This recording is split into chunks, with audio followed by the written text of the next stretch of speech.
الحمد لله نحمده ونستعينه ونؤمن به ونتوكل عليه ونعوذ بالله من شرور أنفسنا ومن سيئات أعمالنا من يهده الله فلا مضل له ومن يضلله فلا هادي له وأشهد أن لا إله إلا الله وحده لا شريك له وأشهد أن محمدًا عبده ورسوله أرسله بالهدى ودين الحق ليظهره على الدين كله ولو كره المشركون اللهم صل على محمد وعلى آل محمد كما صليت على إبراهيم وعلى آل إبراهيم إنك حميد مجيد اللهم بارك على محمد وعلى آل محمد كما باركت على إبراهيم وعلى آل إبراهيم إنك حميد مجيد أما بعد ألا إن خير الكلام كلام الله وخير الهدي هدي محمد صلى الله عليه وسلم وشر الأمور محدثاتها وكل محدثة بدعة وكل بدعة ضلالة وكل ضلالة في النار. أعوذ بالله من الشيطان الرجيم. بسم الله الرحمن الرحيم. يا أيها الذين آمنوا اتقوا الله حق تقاته ولا تموتن إلا وأنتم مسلمون. اتقوا الله عباد الله. സഹോദരങ്ങളെ സഹോദരിമാരെ, അള്ളാഹുവിൻ്റെ വിധിവിലക്കുകൾ മനസ്സിലാക്കി ജീവിതത്തിൽ പകർത്താൻ ശ്രമിക്കണമെന്ന് എന്നെയും നിങ്ങളെയും ഓർമ്മപ്പെടുത്തുന്നു, വസിയത്ത് ചെയ്യുന്നു. അതിന് അള്ളാഹു നമ്മെ അനുഗ്രഹിക്കുമാറാകട്ടെ. ലോക മുസ്ലിമീങ്ങൾ ഹജ്ജിനെന്ന പോലെ ഉളുഹിയ്യത്തിനുള്ള തയ്യാറെടുപ്പിലാണ്. നമ്മുടെ മഹല്ലും അതിനുള്ള പ്രവർത്തനങ്ങളൊക്കെ തുടങ്ങിക്കഴിഞ്ഞു. മഹാനായ ഇബ്രാഹിം നബി അലൈഹിസ്സലാമിൻ്റെ ചര്യയാണത്.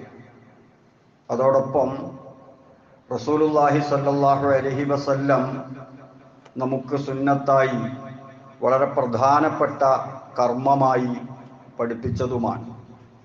പരിശുദ്ധ ദീനുൽ ഇസ്ലാമിൻ്റെ പല അടയാളങ്ങളിൽ പ്രധാനപ്പെട്ടതാണ് ഉളുഹിയ്യത്ത്.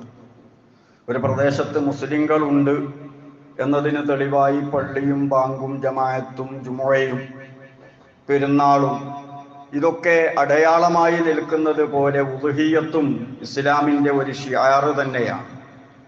ആ ഉളുഹിയ്യത്ത് കൃത്യമായി നിർവഹിക്കുന്നതിലൂടെ സ്വന്തത്തെ അള്ളാഹുവിന് സമർപ്പിക്കാൻ തയ്യാറായ ഇസ്മായിലിനൊപ്പവും ഏറ്റവും വേണ്ടപ്പെട്ട മകനെ അള്ളാഹുവിന് കൊടുക്കാൻ സന്നദ്ധനായ ഇബ്രാഹിം അലൈഹിസ്സലാമിനൊപ്പവും നമ്മൾ ജീവിക്കുന്നത് പോലെയുള്ള ഒരു പ്രതീതി ഉണ്ടാകുന്നതാണ്.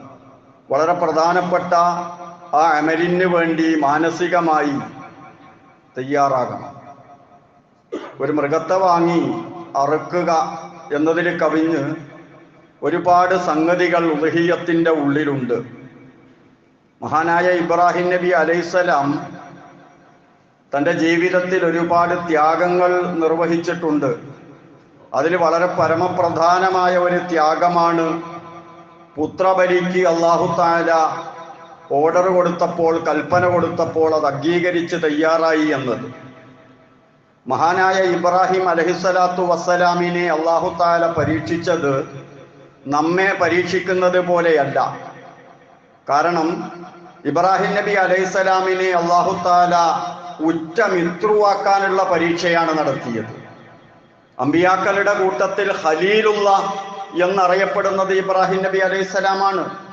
ബാക്കി ആരും ആ പേരിൽ, ആ നാമധേയത്തിൽ വിളിക്കപ്പെടുന്നില്ല. അല്ലാഹുവിൻ്റെ ഉറ്റ മിത്രുവാണ്, ഖലീലാണ്. ഖലീലാകാൻ പറ്റുമോ ഇല്ലേ എന്നുള്ള പരീക്ഷയാണ് ഇബ്രാഹിം നബി അലൈഹിസ്സലാമിന് നൽകുന്നത്. നമ്മളെയൊക്കെ തൗഹീദ് പരീക്ഷിക്കുകയാണ് അല്ലാഹു തആല. ഈ പരീക്ഷണങ്ങളൊക്കെ നടത്തുന്നത് വളരെ വ്യക്തമായി നമുക്ക് നമ്മുടെ ജീവിത അനുഭവങ്ങൾ പരിശോധിച്ചാൽ മനസ്സിലാകും എങ്ങനെയാണ് അള്ളാഹു പരീക്ഷിക്കുന്നതെന്ന്. മഹാനായ ഇബ്രാഹിം നബി അലൈഹിസ്സലാമിൻ്റെ പരീക്ഷണം മനസ്സിലാകണമെങ്കിൽ ഇബ്രാഹിം നബി അലൈഹിസ്സലാം ഉൾപ്പെടെയുള്ള മനുഷ്യവർഗത്തിന് അല്ലാഹു തആല ജന്മനാ കൊടുത്ത ചില വാസനകൾ, അതേക്കുറിച്ച് നമ്മൾ ബോധവാന്മാരാകണം. മനുഷ്യന് പ്രകൃതിപരമായി അവന്റെ മൗലിക ആവശ്യങ്ങളോടൊരു താല്പര്യവും ഇഷ്ടവും അല്ലാഹു തആല തന്നെ നൽകിയതാണ്. ധനമോഹം, അതുപോലെ താൻ ജനിച്ചു വളർന്ന നാടിനോട് ഇഷ്ടം, കുടുംബത്തോടിഷ്ടം, അതുപോലെ ലഭിക്കുന്ന സ്ഥാനമാനങ്ങളോടിഷ്ടം, എല്ലാറ്റിലും ഉപരി സ്വന്തം ശരീരത്തോടുള്ള ഇഷ്ടം, ഇതെല്ലാമുള്ള സൃഷ്ടിയാണ് മനുഷ്യൻ.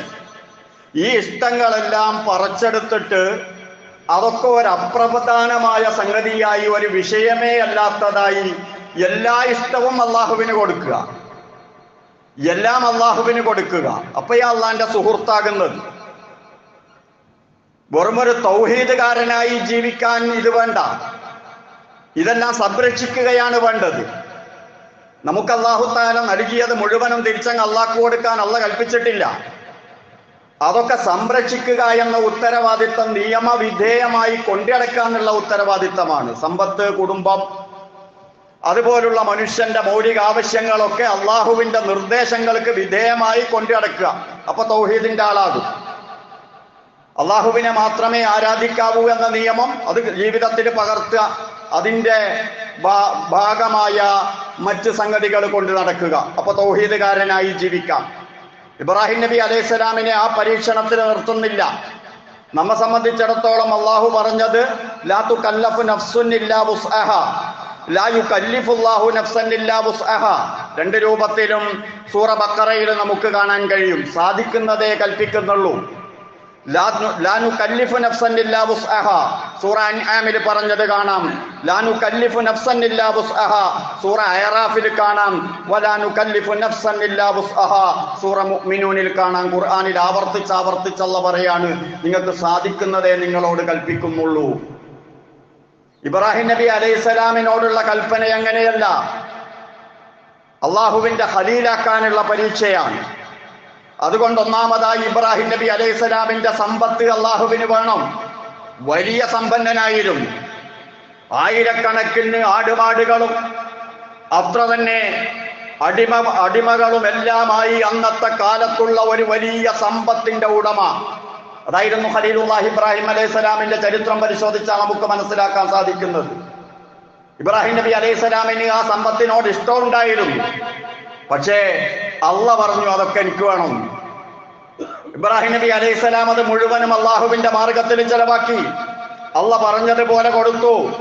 കാലിയായി ഇബ്രാഹിം നബി അലൈഹിസ്സലാം സമ്പത്തില്ലാത്തവനായി മാറി. അപ്പൊ അല്ലാഹു തആല പറഞ്ഞു, എനിക്ക് അതുപോലെ നിന്നെ വേണം, നിന്നെ എനിക്ക് തരണം. അതിന് അല്ലാഹു തആല ഒരു മാർഗമൊരുക്കി. അതാണ് നമ്രൂദിന്റെ തീക്കുണ്ടാരം. ആ നാട്ടിലുള്ള മുഴുവൻ ആളുകളും വന്നിരിക്കുകയാണ്. ഇബ്രാഹിം നബി അലൈഹിസ്സലാമിനെ വില്ലിൽ കെട്ടിയിട്ട് കൊലച്ചു പിടിച്ചിരിക്കുന്നു. ആ സമയത്താണ് ജിബ്രീൽ അലൈഹിസ്സലാത്തു വസ്സലാം വന്നിട്ട് മഹാനായ ഇബ്രാഹിം അലൈഹിസ്സലാമിനോട് ചോദിക്കുന്നത്, വല്ല സഹായവും ആവശ്യമുണ്ടോ? അന്തരീക്ഷത്തിൽ നിൽക്കുകയാണ് ജിബ്രീൽ. ഇബ്രാഹിം അലൈഹിസ്സലാം വില്ലിലാണുള്ളത്. വല്ല സഹായവും വേണോ എന്ന് ചോദിച്ചപ്പോ അലക ഹാജ ഖാല അമ്മാ ഇലൈക ഫലാ, നിന്റെ സഹായം ഇപ്പോൾ ആവശ്യമില്ല. പരിപൂർണമായി അള്ളാഹുവിൽ തവക്കുലാക്കി എന്ന ഒരു ഭാഗമാണ് നമ്മൾ ചിന്തിക്കാറുള്ളത്. തൗഹീദിന്റെ പരിപൂർണതയാണ് നമ്മൾ അവിടെ മനസ്സിലാക്കാറുള്ളത്. അതിനപ്പുറത്ത് മറ്റൊരു സംഗതിയുണ്ട്. എന്താണത്? ജിബ്രീലിനോടങ്ങാൻ എന്നെ സഹായിക്കണമെന്ന് ആ സമയത്ത് ഇബ്രാഹിം അലൈഹിസ്സലാം പറഞ്ഞിരുന്നുവെങ്കിൽ അത് ഹറാമായ കാര്യമൊന്നുമല്ല, അത് തൗഹീദിന് വിരുദ്ധമല്ല. ബദറിലെ മലക്കുകൾ ഇറങ്ങിയിട്ടില്ലേ? അള്ളാഹ് സഹായം കൊടുക്കാൻ തീരുമാനിച്ചിട്ട് പ്രതിനിധിയായ ഒരു മലക്കിനെ പറഞ്ഞേച്ചാൽ ഞാൻ സഹായം വേണമെന്ന് ചോദിക്കുമ്പോൾ വേണ്ട എന്ന് പറഞ്ഞാൽ മാത്രമേ തൗഹീദുകാരനാവൂ. സ്വീകരിക്കുകയൊക്കെ ചെയ്യാം. മലക്കിന്റെ സഹായം അള്ളാഹിന്റെ ഭാഗത്തു നിന്ന് അള്ളാഹ് കൊടുക്കല്ലേ. പക്ഷെ ഇബ്രാഹിം നബി അലൈഹിസ്സലാം എനിക്ക് നിന്റെ സഹായം വേണമെന്ന് പറഞ്ഞാൽ എന്റെ ശരീരം റബ്ബിന് കൊടുക്കാൻ ഞാൻ സന്നദ്ധനല്ല. രക്ഷപ്പെടാനുള്ള ഒരു പഴുത് കിട്ടിയപ്പോ ഞാനത് ഉപയോഗിക്കുകയാണ് എന്ന ഒരു ധ്വനി അതിന്റെ ഉള്ളിലുണ്ടാകും. ഇബ്രാഹിം നബിന്റെ സമ്പത്ത് അത് ചോദിച്ചപ്പം മുഴുവൻ കൊടുത്തില്ലേ? ഇപ്പൊ ശരീരം കൊടുക്കാനുള്ള അവസരം വന്നിരിക്കുകയാ. ഇബ്രാഹിം അലൈഹിസ്സലാം പറഞ്ഞു, ആവശ്യമില്ലിപ്പോ എനിക്കെന്നെ കൊടുക്കണം എന്റെ നാഥന്. വലിച്ചെറിഞ്ഞില്ലേ തീയിലേക്ക്. ആ തീക്കുണ്ടാരത്തിന്റെ മുകളിൽ 2-3 ദിവസം നിന്ന് കത്തിയിട്ട് മഹാനായ ഇബ്രാഹിം അലൈഹിസ്സലാം കടലിന്റെ മേലെ കയറി നിൽക്കുന്ന രംഗം ആ നാട്ടുകാര് കാണുകയാണ്, തന്റെ കുടുംബം കാണുകയാണ്. അവരുടെ മനസ്സിൽ നിന്ന് ഇബ്രാഹിം നബി അലൈഹിസ്സലാം പ്രബോധനം ചെയ്യുന്ന ആദർശത്തെ അടർത്തി മാറ്റാൻ, മനസാക്ഷിക്കുത്ത് ഇല്ലാതാക്കാൻ ആർക്കും കഴിയില്ല. നാടെതിർത്താലും രാജാവ് എതിർത്താലും ആരെതിർത്താലും ഇബ്രാഹിമിന്റെ പക്ഷമാണ് ന്യായം എന്ന് ആ നാട്ടുകാര് മുഴുവനും അവരുടെ മനസാക്ഷി കൊണ്ട് സമ്മതിച്ച ഒരു രംഗമായിരുന്നു അത്. മഹാനായ റസൂലുള്ളാഹി ഇബ്രാഹിം നബി അലൈഹിസ്സലാമിനെ അല്ലാഹു തആല കത്തിച്ചില്ല. എന്തേ കത്തിക്കാതിരുന്നത്? അള്ളാന്റെ ഖലീലിനെ അള്ളാഹ്ക്ക് വേണം, കുറച്ച് പരീക്ഷയും കൂടി ബാക്കിയുണ്ട്, കുറച്ചുകൂടി പരീക്ഷിക്കാനുണ്ട്. മഹാനായ ഇബ്രാഹിം അലൈഹിസ്സലാമിനോട് അല്ലാഹു തആല പറഞ്ഞു, നാടൊഴിവാക്കണം. സമ്പത്ത് ഒഴിവാക്കി, ശരീരം ഒഴിവാക്കി, അതിലെല്ലാം വിജയിച്ചപ്പോൾ നാട് വിടണമെന്ന് പറഞ്ഞു. സാറാ ബീവിയെയും അങ്കുലി പരിമിതമായ തന്റെ ആദർശം സ്വീകരിച്ച ആളുകളെയും കൂട്ടി റസൂൽ ഇബ്രാഹിം നബി അലൈഹിസ്സലാം നാടുവിടുകയാണ് ഫലസ്തീനിലേക്ക്. സാറയൊക്കെ അന്ന് ഇബ്രാഹിം അലൈഹിസ്സലാമിന്റെ കൂടെ കൂടിയത് തൗഹീദ് ശരിക്ക് മനസ്സിലായത് കൊണ്ടാണ്. അല്ലെങ്കിൽ ഒരു ഭർത്താവ്, സമ്പന്നനായ ഒരു ഭർത്താവ് മുഴുവൻ സമ്പത്ത് ഒഴിവാക്കി അവസാനം നാടുവിടുക. എങ്ങോട്ട്? നിങ്ങൾ എങ്ങോട്ടാ പോകുന്നതെന്ന് ചോദിക്കൂലേ? ഒന്നും ചോദിച്ചില്ല, ഇബ്രാഹിം അലൈഹിസ്സലാമിന്റെ കൂടെ പോവുകയാണ്. അങ്ങനെ പോകുമ്പോൾ ആ യാത്രയിൽ ഇബ്രാഹിം അലൈഹിസ്സലാമിനെ വീണ്ടും പരീക്ഷിക്കുന്നു റബ്ബ്. നിന്റെ ഭാര്യയെ വേണം.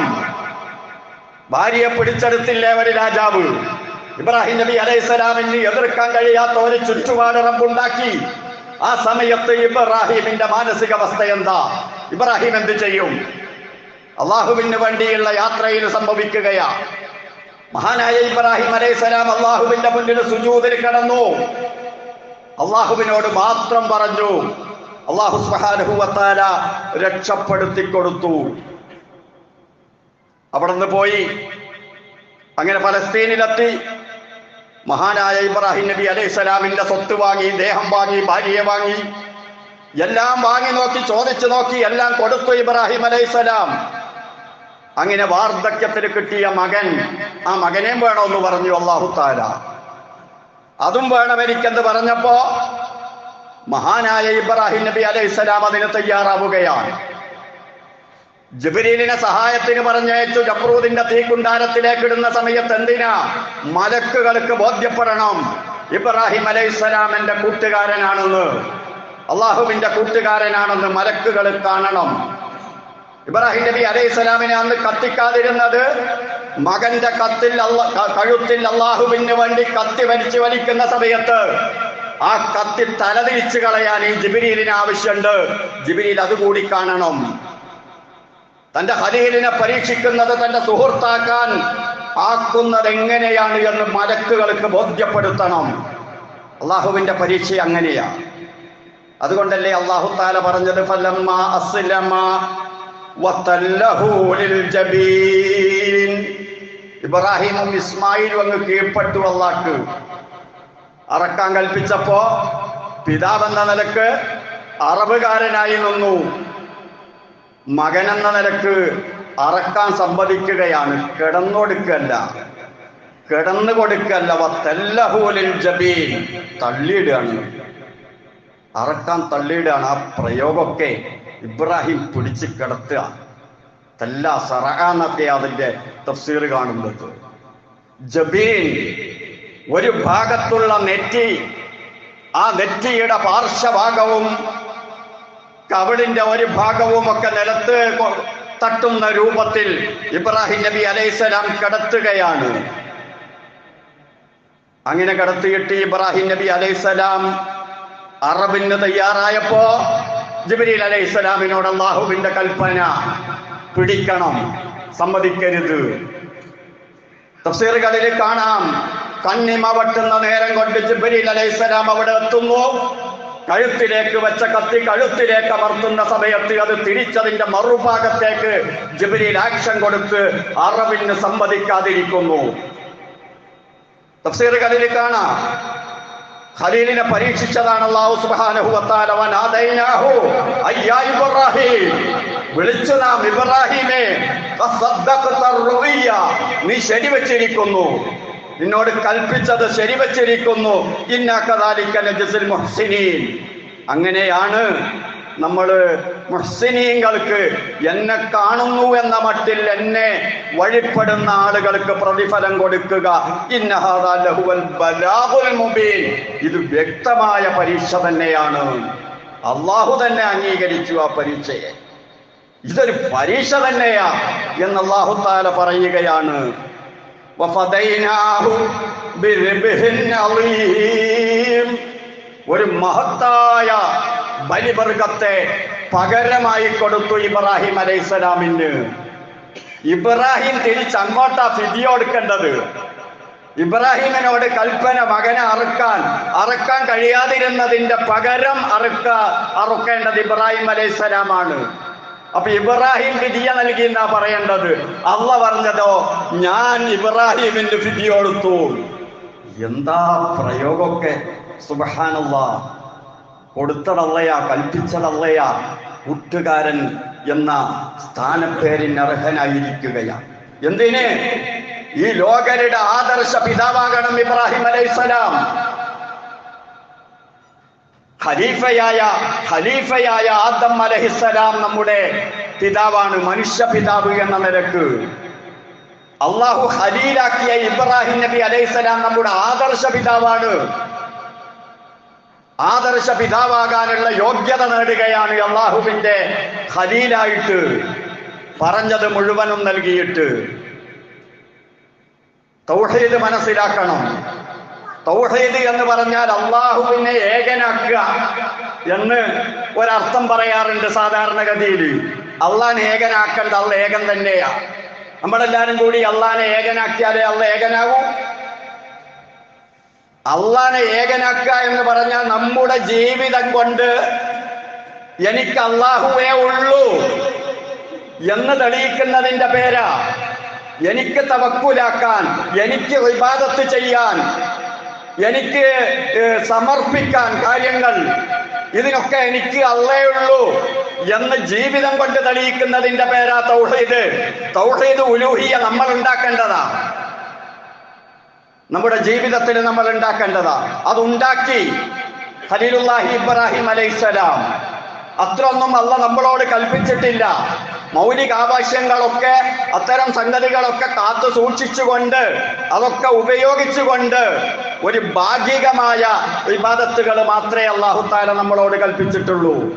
സക്കാത്ത് കൊടുക്കാൻ പറഞ്ഞിടത്ത് അല്ലാഹു തആല പറയുന്നില്ലേ ഖുർആനിൽ, മുഴുവനും ചോദിച്ചിരുന്നെങ്കിൽ, എല്ലാം അള്ളാഹ് തന്നതാ സ്വത്ത്, അത് നിങ്ങളോട് മുഴുവനും ചോദിച്ചിരുന്നെങ്കിൽ നിങ്ങൾക്ക് വലിയ പ്രയാസമാകുമായിരുന്നു. അത് ചോദിച്ചിട്ടില്ലല്ലോ, കുറച്ചല്ലേ ചോദിച്ചിട്ടുള്ളൂ. എന്നിട്ട് എല്ലാം ചെലവാക്കിയതിന്റെ കൂലി അല്ലാഹു തആല സ്വർഗത്തുനിന്ന് ഒരു ആട്ടിനെ കൊണ്ടുവന്ന് കൊടുത്തു. ഒട്ടകത്തിനൊന്നും കൊണ്ടുവന്ന് കൊടുത്തില്ല, ആട്ടിനെ കൊണ്ടുവന്ന് കൊടുത്തത്. എന്തേ? ഒട്ടകത്തിന്റെ പ്രധാനപ്പെട്ട ആവശ്യം അറവല്ല, അത് വാഹനം കയറാനും ചരക്ക് നീക്കം ചെയ്യാനൊക്കെയാണ്. അറുത്ത് ഭക്ഷിക്കാം എന്നത് മറ്റൊരു കാര്യം. ആടങ്ങനല്ല. ആടിന്റെ പ്രധാനപ്പെട്ട ആവശ്യം അറവ് തന്നെയാണ്, ഭക്ഷണത്തിനുള്ളതാണ്. അല്ലാഹു സുബ്ഹാനഹു വ തആല ആടിനെ കൊടുത്തു. ഇബ്രാഹിം നബി അലൈഹിസ്സലാം അത് നിർവഹിച്ചു. മിനയിൽ നിന്ന് അറവ് നടത്താറുള്ള സ്ഥലത്ത് വെച്ചാണെന്നൊരു തഫ്സീറുണ്ട്. മറ്റൊരഭിപ്രായം മിനയിലെ പള്ളി സ്ഥിതി ചെയ്യുന്ന സ്ഥലത്ത് വെച്ചാണെന്നൊക്കെയുണ്ട്. എവിടെയോ മിനയിൽ വെച്ചാണത് സംഭവിച്ചത്. ഒരു പെരുന്നാളിന് അന്ന് ആരുമില്ല മിനയിൽ. ഇബ്രാഹിം നബി അലൈഹിസ്സലാമും മകൻ ഇസ്മായിലും മാത്രം നടത്തിയ അള്ളാഹുവിന് വേണ്ടിയുള്ള സമർപ്പണത്തെ ലോകാവസാനം വരെ അല്ലാഹു സുബ്ഹാനഹു വ തആല നിലനിർത്തുകയാണ്. ഉദ്ഹിയ്യത്തിന്റെ സമയം റസൂൽ സല്ലല്ലാഹു അലൈഹി വസല്ലം പഠിപ്പിച്ചു. ഇന്ന അവ്വല മാ നബ്ദഉ ബിഹി ഫീ യൗമിനാ ഹാദാ അൻ നുസല്ലിയ സുമ്മ നർജിഅ ഫനൻഹറ. പെരുന്നാളിന് ആദ്യം ചെയ്യുക നമസ്കാരമാണ്, എന്നിട്ടാണ് അറവ്. മൻ ഫഅലഹു ഫഖദ് അസ്വാബ സുന്നതന. അങ്ങനെ ചെയ്താൽ സുന്നത്ത് കിട്ടി. വമൻ ദബഹ ഖബലു ഫഇന്നമാ ഹുവ ലഹ്മുൻ ഖദ്ദമഹു ലി അഹ്ലിഹി ലൈസ മിനൻ നുസൂഖി ഫീ ഷൈ. പെരുന്നാൾ നിസ്കാരത്തിന്റെ മുമ്പാണ് അറവ് നടത്തുന്നതെങ്കിൽ അത് സാധാരണ അറവാണ്, ഉളുഹിയ്യത്തല്ല. പറഞ്ഞു വരുന്നത് ഒരു സാധാരണ അറവല്ല ഉളുഹിയ്യത്ത്. ഒരുപാട് നിയമങ്ങൾക്കും നിയ്യത്തുകൾക്കുമൊക്കെ വിധേയമായി നടത്തപ്പെടുന്ന ഒരു പരിശുദ്ധമായ കർമ്മമാണ് എന്ന് മനസ്സിലാക്കാം.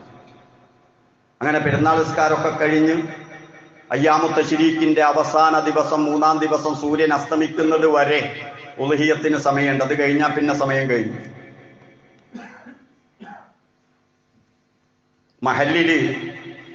മഹല്ലടിസ്ഥാനത്തിൽ നടക്കുന്ന ഒരു അറവുണ്ട്. ആ അറവ് നടന്നിട്ടാണ് വ്യക്തികൾ അറക്കുന്ന അറവ് നല്ലത്. അങ്ങനെയാണ് ഫിഖ്ഹ്. അതിന് മുമ്പ് നടന്നാൽ ഉളുഹിയത്താകൂല എന്നൊന്നുമല്ല, എഴുതാപ്പുറം വായിക്കരുത്. അതിന്റെ ഒരു സംഘടിത രൂപം, എല്ലാവരും ഒന്നിക്കുന്ന ഒരു ഷിയാറായിട്ട് അത് വരുന്നത്, അത് കുഴപ്പമുള്ള പരിപാടിയൊന്നുമല്ല. ഞാൻ സൂചിപ്പിച്ചത് അതിനെ വരെ ഇപ്പോൾ നിരുത്സാഹപ്പെടുത്തുന്ന രൂപത്തിലുള്ള സംസാരങ്ങൾ ചില കോണുകളിൽ നിന്നൊക്കെ നമുക്ക് സോഷ്യൽ മീഡിയയിലും മറ്റും കേൾക്കാനാവുന്നതാണ്.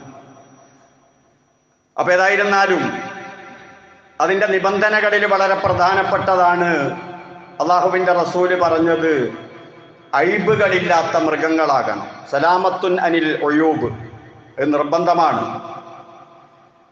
ഉബൈദ് ബിന് ഫൈറൂസ് എന്ന മഹാൻ ബറാ ഇബ്നു ഹാസിബിനോട് ചോദിക്കുന്നുണ്ട് ഈ ഉളുഹിയത്തിനെ സംബന്ധിച്ച്. അദ്ദേഹം പറയുന്നു, റസൂൽ സല്ലല്ലാഹു അലൈഹി വസല്ലമ ഒരു ദിവസം ഞങ്ങളോട് പ്രസംഗിക്കവേ പറഞ്ഞു, അർബഉ ലാ തജൂസു ഫിൽ അലാഹി, ഉളി അറക്കാൻ പറ്റാത്ത 4 മൃഗങ്ങളുണ്ട്.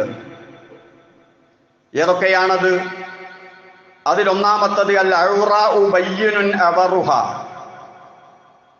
കാഴ്ചയില്ലാത്തത്, കണ്ണില്ലാത്തത്. 2 കണ്ണുമില്ല, അല്ലെ 1 കണ്ണില്ല, അല്ലെ കാഴ്ചയില്ല, അങ്ങനത്തതിനെ അറക്കാൻ പറ്റൂല. ഇനി ചെറിയ കാഴ്ചക്കുറവാണ്, കുഴപ്പമൊന്നുമില്ല. ബയ്യിനുൻ അവറുഹ എന്നാ പറഞ്ഞു, വ്യക്തമായ കാഴ്ചക്കുറവ്. അതിനെ കണ്ടാൽ തന്നെ അറിയാം, തിന്നുന്നതൊക്കെ കണ്ടാൽ തന്നെ അറിയാം ഇനി കണ്ണാണൂല. അങ്ങനത്തേനെ പിടിച്ചറക്കരുത്. അതുപോലെ വൽ മരീളത്തു ബയ്യിനുൻ മറദുഹ, വ്യക്തമായി മനസ്സിലാക്കാൻ പറ്റുന്ന രോഗമുള്ളത്, അതിനറക്കാൻ പറ്റൂല. വൽ അർജാഉ ബയ്യിനുൻ വൽഉഹ, അതുപോലെ വലിയ മുടന്തുള്ളത്, വേറെ മൃഗങ്ങളുടെ കൂടെ തെളിക്കുന്ന സമയത്ത് അതിന് കൂടെത്താൻ കഴിയൂല, അത്രയും വലിയ മുടന്താണ്, അങ്ങനെയുള്ളത് പറ്റൂല. വൽ കസീറുല്ലത്തി ലാ തുങ്കി, മെലിഞ്ഞ് മെലിഞ്ഞ് മെലിഞ്ഞ് മജ്ജ പോലും ഇല്ലാത്ത ആ രൂപത്തിൽ മെലിഞ്ഞതിനെ അതും അറക്കാൻ പറ്റൂല, അത്രയും ആരോഗ്യപരമായി ക്ഷീണിച്ചതിന്. ഈ 4 നിബന്ധനകളാണ് റസൂലുള്ളാഹി സ്വല്ലല്ലാഹു അലൈഹി വസല്ലമ പറഞ്ഞത്. ഒരേ കളറായിരിക്കണം, അങ്ങനത്തതേ പറ്റുള്ളൂ എന്ന നിബന്ധനയൊന്നും പറഞ്ഞുണ്ടാക്കണ്ട. അതുപോലെ തന്നെ ഈ 4 നിബന്ധനകളോട്, ഐബുകളോട് കടപിടിക്കുന്ന വിധത്തിലുള്ള ഐബുകൾ അതും കൂടി പരിഗണിക്കപ്പെടേണ്ടതാണ് എന്ന് ചില പണ്ഡിതന്മാർ പറയുന്നുണ്ട്. ചെവി മുറിക്കപ്പെട്ടത്, വാല് മുറിക്കപ്പെട്ടത്, ഇതുപോലുള്ളതൊക്കെ ആ ഐബിന്റെ കൂട്ടത്തിലാണ് എണ്ണുക. അപ്പൊ ഏതായാലും ഇങ്ങനെ ഈ ഹദീസ് പറഞ്ഞപ്പോ ബറാഇനോട് ഉബൈദ് ചോദിക്കുകയാണ്, ഫഇന്നി അക്റഹു അൻ യകൂന ഫിസ്സിന്നി നഖസുൻ, ഈ പ്രായമുണ്ടല്ലോ, ആ പ്രായം റസൂല് പറഞ്ഞ ആ പ്രായം കുറഞ്ഞത് മാത്രം അതിലൊതുങ്ങി നിൽക്കുക, അതെനിക്ക് ഇഷ്ടമല്ല. ഞാൻ അറക്കുകയാണെങ്കിൽ കുറച്ച് നല്ല പ്രായമൊക്കെ ഉള്ളത് ആണ് അറക്കുക. അപ്പൊ ബറാഹ് പറഞ്ഞു കൊടുക്കുകയാണ്, മാ കരിഹിത്ത പദഹു, എനിക്ക് പറ്റൂലെങ്കിലും ഒഴിവായിക്കളാം, നീ കുറച്ച് മൂത്തതിനൊക്കെ വാങ്ങി അർത്ഥോ. പക്ഷെ വലാത്തു ഹരിമുഹു അലാഹദിൻ, ജനങ്ങൾക്ക് ഇനി അത് ഹറാമാക്കണ്ട, ജനങ്ങൾക്ക് മൊത്തത്തിലുള്ളൊരു നിയമാക്കിയിട്ടത് പറയണ്ട. അത് റസൂലുള്ളാഹി സ്വല്ലല്ലാഹു അലൈഹി വസല്ലമ പറഞ്ഞത് തന്നെയാണ് അതിന്റെ നിയമം എന്ന് സഹാബാക്കൾ പഠിപ്പിച്ചു കൊടുക്കുന്നത് നമുക്ക് കാണാൻ കഴിയും. അതുപോലെ കഴിവിന്റെ പരമാവധി അറക്കുന്ന ആളുകൾ സ്വന്തം തന്നെ അത് അറക്കുക. ഇനി സ്വന്തം അറക്കാൻ പറ്റാത്തവരുണ്ടെങ്കിൽ വക്കാലത്താക്കുക, അടുത്ത് ഹാജരാകാൻ പറ്റുമെങ്കിൽ നാട്ടിലൊക്കെ ഉണ്ടെങ്കിൽ അടുത്ത് തന്നെ നിൽക്കുക. മഹാനായ റസൂലുള്ളാഹി സ്വല്ലല്ലാഹു അലൈഹി വസല്ലമ ഹജ്ജത്തുൽ വദായില് ഹദിയ അറക്കാൻ കൊണ്ടുവന്നു.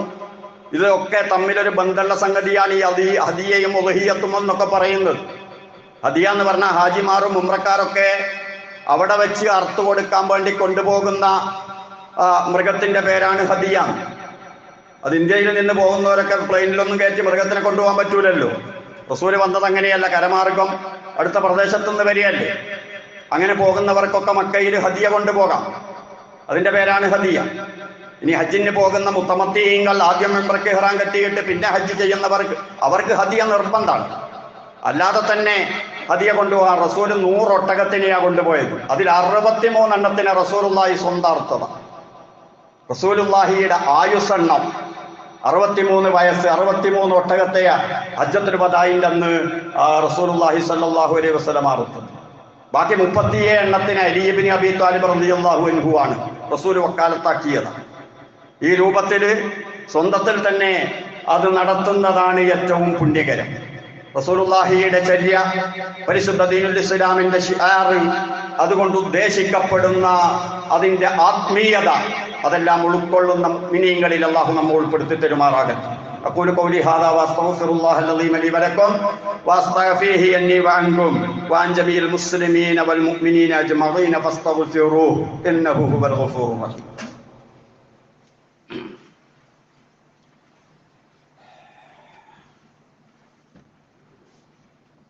الحمد لله والصلاة والسلام على رسول الله وعلى آله الفائزين برضا الله ഊസിക്കും ഇബാദല്ലാഹി വഇയ്യായ ബിത്തഖ്വല്ലാഹ്. സത്യവിശ്വാസികളെ, വിശ്വാസിനികളെ, അള്ളാഹുവിന്റെ വിധിവിലക്കുകൾ കൃത്യമായി മനസ്സിലാക്കി ജീവിതത്തിൽ പകർത്താൻ ശ്രമിക്കണമെന്നൊരിക്കൽ കൂടി എന്നെയും നിങ്ങളെയും ഓർമ്മപ്പെടുത്തുന്നു, വസിയ്യത്ത് ചെയ്യുന്നു. അള്ളാഹു അതിന് നമ്മെ അനുഗ്രഹിക്കുമാറാകട്ടെ. ഉദ്ഹിയ്യത്ത് അറക്കുന്ന സമയത്ത് സാധാരണഗതിയിൽ പറയാറുള്ളത് പോലെ തന്നെ ബിസ്മില്ലാഹി വല്ലാഹു അക്ബർ എന്നാണ് പറയേണ്ടത്. അതിന് പുറമെ റസൂൽ സല്ലല്ലാഹു അലൈഹി വസല്ലമ ഉദ്ഹിയ്യത്തിന്റെ അവസരത്തിൽ പ്രത്യേകമായി പറയാറുള്ള വാക്കുകൾ അത് പറയാം. റസൂലുള്ളാഹി പറയുമായിരുന്നു, അല്ലാഹുമ്മ തഖബ്ബൽ മിൻ മുഹമ്മദിൻ, അല്ലാഹുവേ മുഹമ്മദിൽ നിന്ന് ഇത് നീ സ്വീകരിക്കണം. വ ആലി മുഹമ്മദിൻ, മുഹമ്മദിന്റെ കുടുംബത്തിൽ നിന്നും. വമിൻ ഉമ്മത്തി മുഹമ്മദിൻ, മുഹമ്മദിന്റെ സമുദായത്തിൽ നിന്നും നീ ഇത് സ്വീകരിക്കാം. ഈ ഹദീസ് വിശദീകരിച്ചുകൊണ്ട് പണ്ഡിതന്മാര് നമ്മോട് പറയുകയാണ്, റസൂലുള്ളാഹി സ്വല്ലല്ലാഹു അലൈഹി വസല്ലമയും ഉമ്മത്തുമായുള്ള ബന്ധമല്ല നമ്മളും ഉമ്മത്തുമായുള്ള ബന്ധം. അതുകൊണ്ട് തന്നെ നമ്മൾ പറയുമ്പോൾ അല്ലാഹുമ്മ തഖബ്ബൽ മിന്നി വമിൻ ആലി, അല്ലാഹുവേ എന്നിൽ നിന്നും എൻ്റെ കുടുംബത്തിൽ നിന്നുമായി നീ ഇത് സ്വീകരിക്കണേ എന്ന് പറഞ്ഞ് അവസാനിപ്പിക്കാം. കാരണം സഹാബാക്കൾ അങ്ങനെയാണ് പറഞ്ഞത്. റസൂലുള്ളാഹി സ്വല്ലല്ലാഹു അലൈഹി വസല്ലമയുടെ പ്രത്യേകതയാണ് ഉമ്മത്തിൽ നിന്നും നീ ഇത് സ്വീകരിക്കണേ എന്ന് റസൂൽ സല്ലല്ലാഹു അലൈഹി വസല്ലമ പറഞ്ഞത് എന്ന് ഹദീസിന്റെ ഗ്രന്ഥങ്ങളിൽ നമുക്ക് കാണാൻ കഴിയും, അതിന്റെ വിശദീകരണങ്ങളിൽ. ഏതായാലും അള്ളാഹുവിന്റെ റസൂലി പറഞ്ഞ വാക്ക് അത് കൃത്യമായി നമ്മൾ മനസ്സിലാക്കുമ്പോൾ ആടിനെ അറക്കുന്ന സമയത്താണ് അല്ലാഹുവേ ഇത് എന്റെയും എൻ്റെ കുടുംബത്തിന്റെയും ഉദ്ഹിയ്യത്താണെന്ന് റസൂലുള്ളാഹി പറയുന്നത്. അപ്പൊ നമ്മളൊരാടിനെ ഉദ്ഹിയ്യത്ത് അറുക്കുമ്പോ, അല്ലെങ്കിൽ അതുപോലെ ആടിന് തത്തുല്യമായതിനെ ഉദ്ഹിയ്യത്ത് അറുക്കുമ്പോ ആ വീട്ടുകാരൻ, കുടുംബനാഥൻ, അല്ലാഹുവേ ഇത് എന്റെയും എൻ്റെ വീട്ടുകാരുടെയും ഉദ്ഹിയ്യത്താണ് എന്ന് പറഞ്ഞാൽ ആ വീട്ടുകാരുടെ എല്ലാം ഉദ്ഹിയ്യത്തായി കഴിഞ്ഞു. ഒരാട് തന്നെ അംഗസംഖ്യ കൂടുതലുള്ള ഒരു വീട്ടുകാരാ, ആ വീട്ടുകാരുടെ എല്ലാവരെയും ഉദ്ഹിയ്യത്തായി കഴിഞ്ഞു, അദ്ദേഹത്തിന്റെ ചെലവിന്റെ കീഴിലുള്ള. പക്ഷേ ഈ മുഷാറക്കത്ത്, ഈ പങ്കാളിത്തം, അത് ആളെണ്ണം ഓഹരിയാകുന്നതിലല്ല, നേരെ മറിച്ച് അതിന്റെ പ്രതിഫലത്തിലാണ്. പ്രത്യേകം മനസ്സിലാക്കണം, അതിന്റെ പൈസയിലല്ല. പൈസ ആട് ഒരാൾക്കേ പറ്റുള്ളൂ, അത് ഉടമക്കാരൻ കൊടുത്തോളണം. ഇനി അതല്ല ആ മോളോടും ഈ മോളോടും മറ്റേ പുതിയാപ്പിളേനോടൊക്കെ പൈസ വിരിപ്പിച്ചിട്ട് ഒരാടിനെ നമ്മളെ കുടുംബത്തിന് വേണ്ടി ഇറക്കല്ലേ എന്ന രൂപത്തിലുള്ള അറിവില്ല. അതിന്റെ കൂലിയാണ് എല്ലാവർക്കും. നേരെ മറിച്ച് അതിന്റെ അറിവിന്റെ സമൻ, അതിന്റെ വില, അത് വാങ്ങുന്നത് കുടുംബനാഥൻ തന്നെ.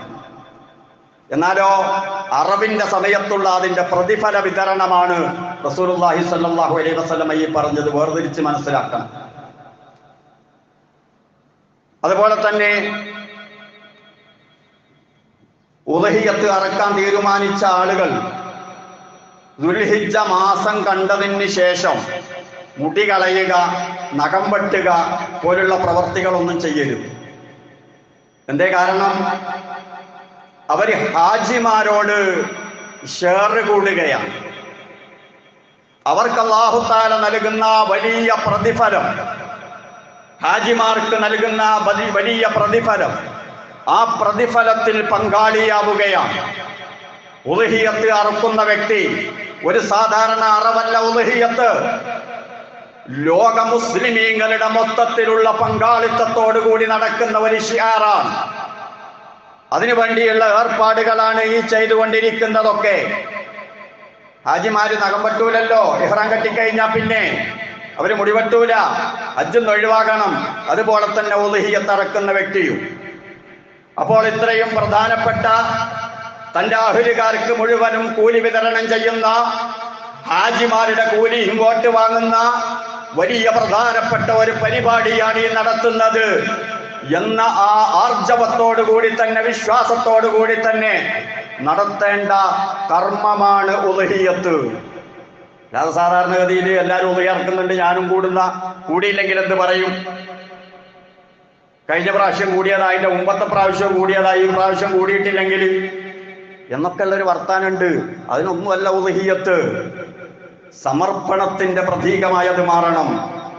അല്ലാഹുവേ, നീ മുഴുവനും എന്നോട് ചോദിച്ചിട്ടില്ല, മുഴുവനും ചോദിക്കുകയാണെങ്കിൽ അത് ഞാൻ തരണമായിരുന്നു. നിന്റെ അനുഗ്രഹം നീ എന്നോട് ചോദിച്ചിട്ടില്ല, നീ ചോദിച്ചത് ഞാൻ കൊടുക്കുന്നു എന്ന രൂപത്തിൽ അല്ലാഹു സുബ്ഹാനഹു വ തആല അവന്റെ കൽപ്പനകളുടെ ആഴം മനസ്സിലാക്കി, അതിന്റെ അർത്ഥം മനസ്സിലാക്കി, ഇഖ്ലാസോടുകൂടി അവനെ വഴിപ്പെടുന്ന മുത്തഖീങ്ങളിൽ നമ്മെ ഉൾപ്പെടുത്തി തരുമാറാകട്ടെ. ദീനടയാളങ്ങളെല്ലാം ഉയർത്തിപ്പിടിക്കുന്ന മുവഹ്ഹിദുകളിൽ അല്ലാഹു നമ്മെ ഉൾപ്പെടുത്തി തരുമാറാകട്ടെ. അല്ലാഹുവേ, നീ ഞങ്ങളിൽ നിന്നുദ്ദേശിക്കുന്ന സൽക്കർമ്മങ്ങൾ കൃത്യമായി നിർവഹിക്കാൻ തൗഫീഖ് നൽകണേ റഹ്മാനെ. തൗഹീദിന്റെ വാക്താക്കളാക്കണേ റഹ്മാനെ. അല്ലാഹുവേ, ശിർക്കൻ പ്രവർത്തനങ്ങളിൽ നിന്ന്, വിശ്വാസങ്ങളിൽ നിന്നെല്ലാം പൂർണ്ണമായി വിട്ടുനിൽക്കാൻ തൗഫീഖ് നൽകണേ റഹ്മാനെ. اللهم اغفر للمؤمنين والمؤمنات والمسلمين والمسلمات الأحياء منهم والأموات. ربنا آتنا في الدنيا حسنة وفي الآخرة حسنة وقنا عذاب النار. ربنا تقبل منا إنك أنت السميع العليم وتب علينا إنك أنت التواب الرحيم. آمين برحمتك يا أرحم الراحمين.